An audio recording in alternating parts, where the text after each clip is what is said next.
Wicket মানে অভিযোগ মানে পুরোপুরি অভিযোগ উইকেট নেই, কারণ যে উইকেট এগুলো হলো ধান খেত। এই খেলা মাঠে দেখার চাইতে বাসায় টিভি দেখে অনেক ভালো। মানে এগুলো বলতে গেলেও কান্না চলে আসে, ঠিক আছে। কিন্তু বাংলাদেশে খেলা দেখতে আর ইচ্ছা করে না। দর্শক মানে একটা ভালো কিছু না পাইলে আসবো কি জন্য, তারপরে মানে আবেগ থেকে আইছি আমরা।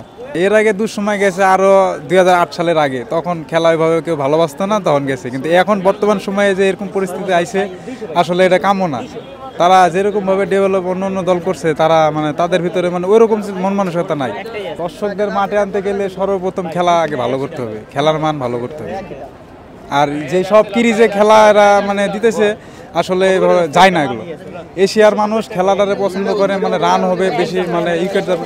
কিন্তু তারা যে পিচ বানায়, তাদের এই খেলার মধ্যে মনে করেন কোনো মানে রান ছাড়া কিন্তু মজা নাই। এই আসলে এই মেন কারণ। উইকেট মানে অভিযোগ মানে পুরোপুরি অভিযোগ উইকেট নেই, কারণ যে উইকেট এগুলো হলো ধান খেত। আসলে মানে উইকেট ক্রিজের কারণে যে মানে ক্রিকেটার গুলো নষ্ট হয়ে যাইতে, ডাইকে আনছে এরা যদি এক মাসে এই মাঠে খেলে, তারা খেলার মন মানসিকতা নষ্ট হয়ে যাবে। এখন বর্তমান যে পরিস্থিতি, বাংলাদেশ ওয়েস্ট ইন্ডিজের যে ওয়ানডে সিরিজ চলতেছে, এটাতে দেখা গেছে বাংলাদেশ মাত্র 200 রান করে, ওয়েস্ট ইন্ডিজ মনে করেন 150 অল আউট হয়ে যায়। তো এই খেলা মানুষে দেখতে আসবো কে? এই খেলা মাঠে দেখার চাইতে বাসায় টিভি দেখে অনেক ভালো। আরে এখন তো বর্তমান অনলাইন, সবাই যার যার বাসায় মোবাইলে দেখে, কেউ আর উৎসাহ নিয়ে আর কি স্টেডিয়ামে আসে না। বাংলাদেশ হয়তোবা এই ওয়েস্ট ইন্ডিজ সিরিজের আগে হয়তোবা খারাপ খেলছে, কিন্তু এখন ওয়েস্ট ইন্ডিজ যেগুলো সিরিজ খেলতেছে এগুলো খুব ভালো খেলতেছে। কারণ এই যে গত ম্যাচটা যে গেছে, গত ম্যাচে আমাকে বাংলাদেশ অনেক ভালো করছে। ফার্স্ট টাইম ব্যাটিং করে 200 কত টার্গেট করছে, এরপরে ওয়েস্ট ইন্ডিজ 100 কয় রানে অল আউট হয়ে গেছে। আমরা উইন পাইছি, আজকের ম্যাচে আমরা উইন করবো ইনশাল্লাহ। উইকেট নিয়ে আগে মাঠে উইকেটে ক্রিজটা অনেক ভালো ছিল, আর এখন ক্রিজটা মোটামুটি এইরকম পাকা রোডের মতো হয়ে গেছে, একদম চাক্কা ক্ষেতের মতো, পুরা ধান ক্ষেত কইলেই চলে আর কি। অনেকবারই দেখেছি, বিগত এশিয়া কাপেই দেখছি, জিতা ম্যাচ হেরে ওরা আসছে। তো সুপার ফোরও যাওয়ার কথা ছিল না, তো কপাল ক্রমে উঠছে। তো উঠার পরেও মানে জিতা ম্যাচ হারে আসছে, এর থেকে কষ্ট আর কিছু হয় না। মানে এগুলো বলতে গেলেও কান্না চলে আসে, ঠিক আছে। 130টা রান যদি কেউ করতে না পারে, তাহলে সেই টিমের খেলা দেখাও না দেখা সমান।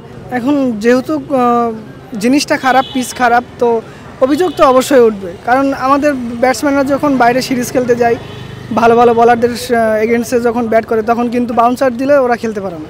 অনেক সময় কাট আউট হয়ে যায় বা ভুল শট খেলা আউট হয়ে যায়। তো আমাদের পিচ ঠিক করা লাগবে, বোর্ড ঠিক করা লাগবে। বোর্ড যতদিন না ভালো হবে, ততদিন এই পিচের উন্নতি হবে না, প্লেয়ারদের উন্নতি হবে না। এইভাবেই হারবে আর জিতবে। মাঠে দর্শক নাই মূলত প্লেয়ারদেরকে বা টিমকে সাপোর্ট করে না এমন কিছু না, কারণ বাংলাদেশের পরিস্থিতি হিসাবে এখন জানেন কি অবস্থা। অনেক জায়গায় দুর্ঘটনা ঘটতেছে, আবার দেশেরও আপনার পলিটিক্স দিক থেকেও দেশের অবস্থা ভালো না। মূলত এই কারণে দর্শক কম। দর্শক আসলে হয়তো বা আমার কাছে যতটা মনে হয়, মানে বাংলাদেশ খেলা দেখতে দেখতে মানে বেশিরভাগই হারে। মানে আমার নিজের কাছেও ভালো লাগে না, কিন্তু আজকে বন্ধুরা আসতেছে, সেই বিধায় আমি আসলাম। কিন্তু বাংলাদেশে খেলা দেখতে আর ইচ্ছা করে না। আশা করি আজকে জিতবে ইনশাল্লাহ।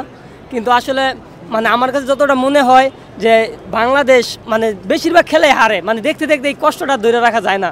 এই কারণে অনেকে বাংলাদেশ খেলা দেখার জন্য মানে মুখ ফিরিয়ে নেয়, আর খেলা দেখতে চায় না কেউ। এখন সবাই তাদের কর্মস্থলে ব্যস্ত, তারা কর্মস্থল রেখা আসতে চায় না, কারণ বাংলাদেশ এখন হারেই।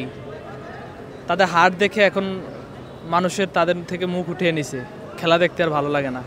এটা মানে আসলে দর্শকদের মধ্যে আগের মতো সেই উত্তেজনাটা নাই, যেরকম মানে বাঙালি তাদের ইদানিং খেলা দিয়ে আমাদের ওইরকম সন্তুষ্ট করতে পারতেছেন। এর জন্যই সর্বশেষ এইবারের যে সিরিজ মানে এতটাই খারাপ তুলনামূলক, মানে আগে তো খুব ভালো ছিল, কিন্তু এইবার সিরিজে বাইরে খেলে আসার পর থেকে এইবার খুব দর্শক নাই বললেই চলে।